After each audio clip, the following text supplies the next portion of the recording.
Good morning. We have Tyrese on the line. What up, OG? What's going on, sir? What's happening, man? Family, what's up? What's happening? My brother Tyrese out here starting trouble as usual. Uh-oh. Raising hell. Oh, my You didn't God. like Chris Rock's opening monologue at the Oscars?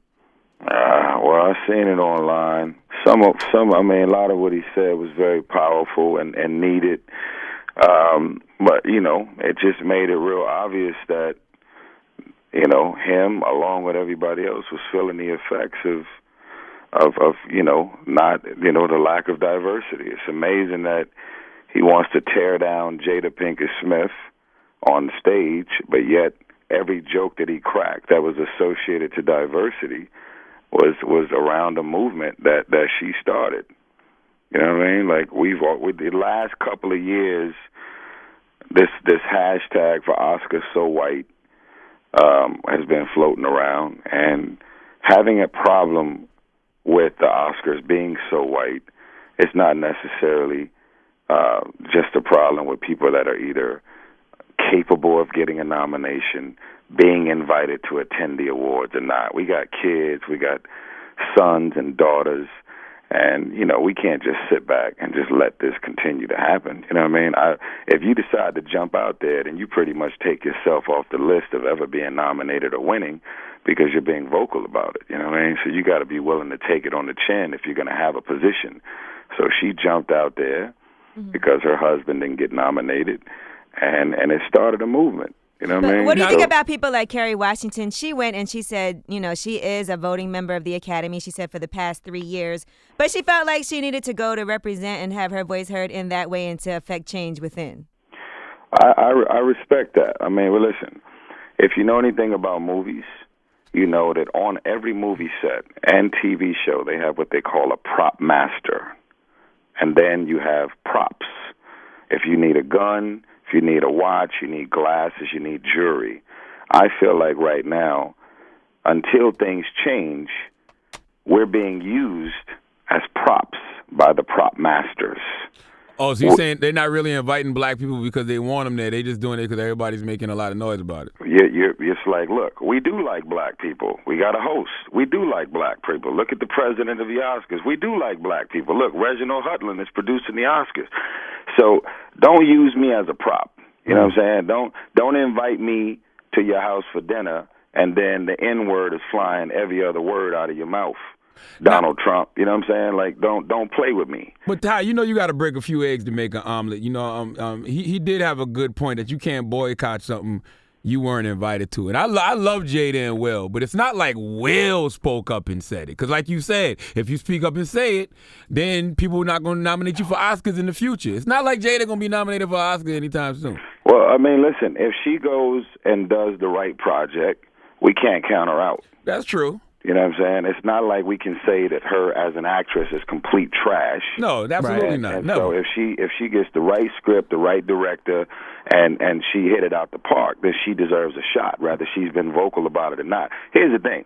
I talked to Jada today. I ain't going to put our whole conversation out there, but at the end of the day, it's amazing to me when she gave me her list of all of these prominent black directors, writers, producers, and executives, including some powerful Jewish people that pretty much run the town, who have all been calling her, showing up for her, supporting what her position is, but none of these people are going public.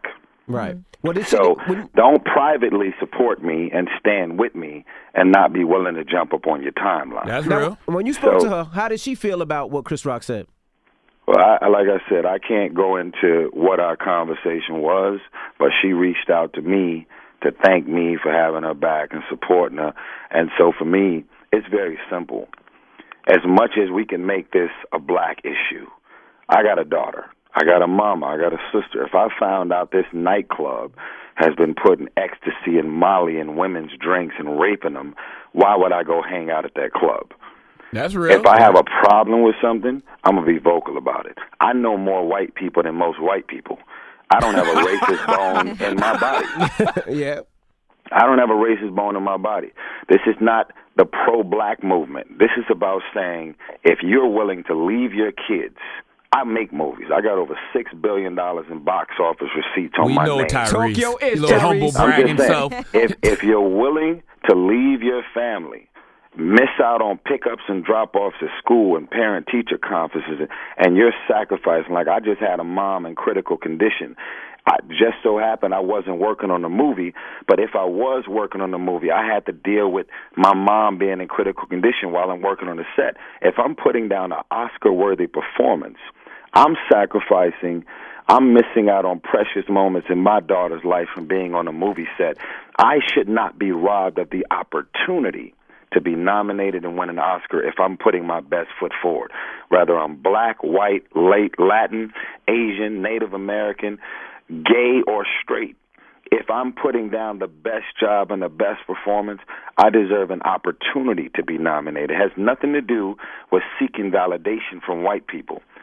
It's a matter of if I'm putting down the best job, I deserve an opportunity like everybody else. Who do you think deserved it this year, Tyrese? Like out of everything you saw last year, black, who you think deserved it? I'm standing with Idris Elba.